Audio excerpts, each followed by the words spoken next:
Okay, so y-axis modifier.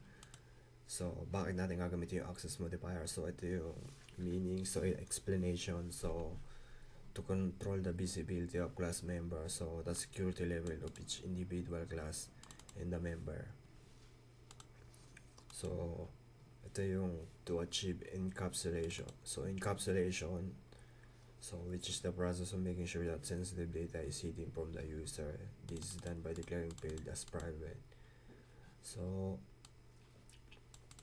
okay, so yung access modifier natin, gagamitin natin yung sa security level na ano natin ng variable, hindi to pwedeng i-access sa labas.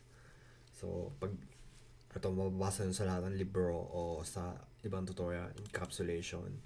So encapsulation na meaning yung sensitive na data dapat hindi ma-access to ng ibang user. So hindi pwede lang i-access yung for example, ang pinakamadaling example nito, so yung password natin. So yung password pati username, so hindi mo siya pwedeng i-public na kahit sino pwedeng uma-access ng password pati username.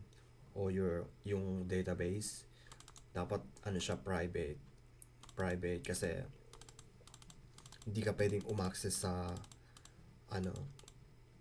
sa tawag nito, hindi mo siya pwedeng accessin yung password pati username sa labas kasi isipin mo yun, di ba? Kahit sino pwedeng makatingin ng password mo pati username. So ayun yung security. So dapat lahat yon private. Oh shit. So okay, so back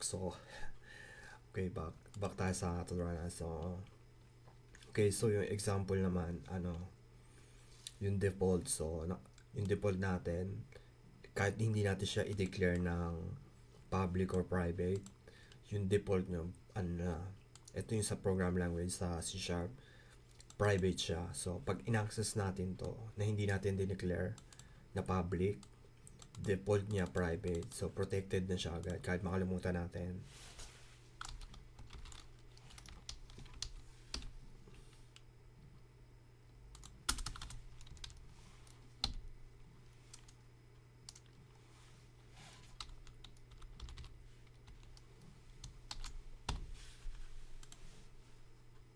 Okay, so ito na yan. Ito yung error. So car.model is not accessible due to the protection level. So siya, kasi private, pares na una natin pinag-aaral, di ba yung private?